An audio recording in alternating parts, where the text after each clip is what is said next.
When it comes to life on Earth and human history, scientists and historians have some of the answers, but not all of them. They're great at their job, and they can reach grand conclusions based on tiny clues and pieces of evidence, but sometimes they encounter something that leaves them totally stumped. That's what today's video is all about. These are the strange and wonderful places all over the world that are amazing to see, but impossible to understand, even for scientists. Why have one tree when you can have two? That seems to be the theory in Casorzo, Italy, where there's a remarkable sight to behold in a field. It's two trees in one, and they're completely different species of tree. The bottom one is a mulberry tree, but it has a cherry tree growing on top of it. It's a sort of hybrid duplex of the kind that very rarely occurs in nature.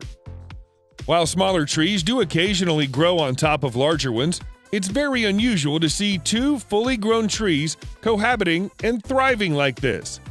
Usually, one of the tree's good health will come at the expense of the other, and it's usually the tree on top that suffers.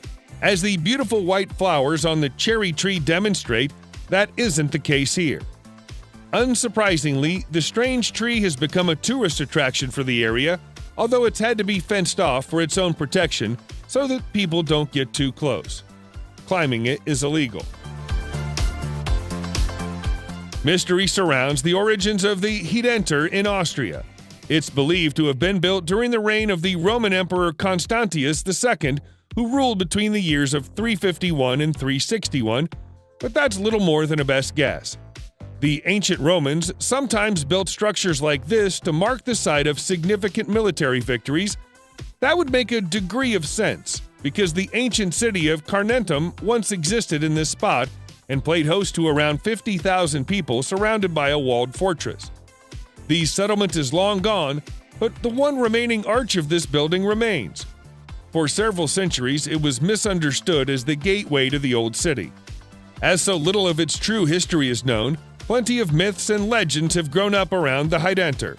It's become a popular gathering spot for pagans who refer to it as Heaven's Gate for reasons unknown. If it really was a Roman tetrapylon, it would probably have a statue of either an emperor or a god in the middle of it, but there's no sign of it today. There's a clue in the name of Envatinit Island in Kenya that tells you a lot about how the Kenyans feel about it. The name of the strange-looking island, which is on Lake Turkana, translates as "no return." That ties in with the myths and legends that surround the place, which suggest that nobody who enters it will ever return. In 1935, English explorer Vivian Fush decided to test that theory by visiting it with colleagues Bill Dayson and Martin Shelfels on a research mission. But when they failed to return, it only served to reinforce the legends. While some conspiracy theorists claim that the island contains an alien base full of extraterrestrial beings who will abduct anybody who gets too close, the Kenyan belief is that those who descend into the enormous crater at the island's center will be struck by lightning and obliterated. Photographs taken by planes that have flown over the crater show what appear to be the remains of ancient huts at its center, but nobody's been brave enough to go and inspect it with their own eyes for a very long time. Perhaps that's for the best. There are many ancient and wonderful temples in Syria, most of which have their own fascinating story to tell, but the fascination with the Temple of Ain Dara is especially strong. That's mostly because of the huge human foot imprints that appear at the entrance to the temple. They've been there for at least as long as the temple has, which is at least 3,300 years. And there's disagreement about how they got there. Scientists and archaeologists say that they were carved by the same people who built the temple and are intended to represent the procession of the gods into the temple's inner chambers. But many local legends say that the temple itself was visited by a great god with clawed feet who left the imprints himself. Yet another school of thought says that the people who built the temple were giants and they left the footprints behind. There are many tales of giant humans living in this part of the world during ancient times, and the footprints are the first thing that the people who believe these stories point to as evidence. Sadly, the temple was badly damaged after being hit by a Turkish air raid in 2018, but the footprints survived. Most people who visit Egypt also visit the Great Pyramid of Giza, which is a spectacular sight to see. But if a few more of them could be persuaded to drive a further 20 minutes to Abu Ghraib, it wouldn't be such a little-known secret.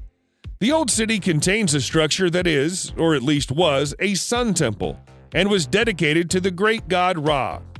It was built somewhere around 2,400 years ago and used to have a stepped pyramid of its own. From ancient Egyptian historical records, we know that there were once 6 sun temples at Abu Ghraib, but only 2 remain today. They're ruins today, as the colossal stone obelisk that once marked the westernmost point of Abu Ghraib. The massive red granite blocks that are scattered across the area are a puzzle for archaeologists. They appear to have been precision engineered with polished surfaces and holes so smooth that they must surely have been made using advanced drilling technology. As if that weren't mysterious enough, there are also several square alabaster dishes that contain markings akin to the gears of an engine. Did the people who lived here have access to advanced technology? If so, what happened to it? And to them? Once upon a time, Barsakelmes was an island in the Aral Sea. These days, the water level is a little lower than it was in ancient times, and it's now a plateau in Kizilorda, Kazakhstan. Much like Avitinet Island in Kenya, this is said to be a place that people visit and never return from. Even the name, which translated from its original Turkic language, means whoever comes here shall not return. In 1939, it was declared a national reserve and was closed off to visitors for the remainder of the 20th century. Nobody knows what the Soviets did there during those years, but there are plenty of rumors that it was used for top-secret research. Even today, electronic devices fail as you get close, and navigational equipment stops working. There have been documented cases of people's skin turning blue after spending too long at or close to the plateau, and a commonly told legend about a group of nomads who stayed here for what they believed to be a year, only to return to civilization to find that 3 decades had passed. It's a mysterious and seemingly supernatural place. Amid the ruins of Amman in Jordan, where you'll find the crumbling shells of temples and palaces, you'll also find the shattered remnants of a giant human hand made from stone. This is the Hand of Hercules, and even in its broken, 3-fingered state, it's still a strangely intimidating thing to look at. The hand is part of the Temple of Hercules, which was built during the 2nd century during the Roman occupation of Amman's citadel. For reasons that have been lost to history, it appears that the temple was never finished. The presence of an elbow made from marble implies that there was once a plan to build a colossal statue of Hercules here, which, had it been completed, would likely have been the largest statue in the world at that time. The region is known for earthquakes, so it's possible that the Romans gave up on the idea of building anything here after enduring one earthquake too many for their liking. As tour guides like to point out to the curious visitors, the nails and cuticles on the hand look like they're well-trimmed and conditioned, leading to jokes about Hercules enjoying regular manicures. While we at least know that the Romans were responsible for building the abandoned Temple of Hercules, we have no idea whatsoever who built the Pyramid of Siusioko in Mexico City, Mexico. There's some evidence that an enormous volcanic eruption destroyed the civilization that once existed here, but aside from that, they left very little behind for us to remember them by, other than their pyramid. By examining the land around the pyramid, archaeologists have been able to conclude that it was farmed for a period that started around 3,200 years ago and ended during the 1st century when the Sitle volcano erupted. That was a tragic twist of irony for the Mesoamerican population, who are thought to have worshipped a god of fire.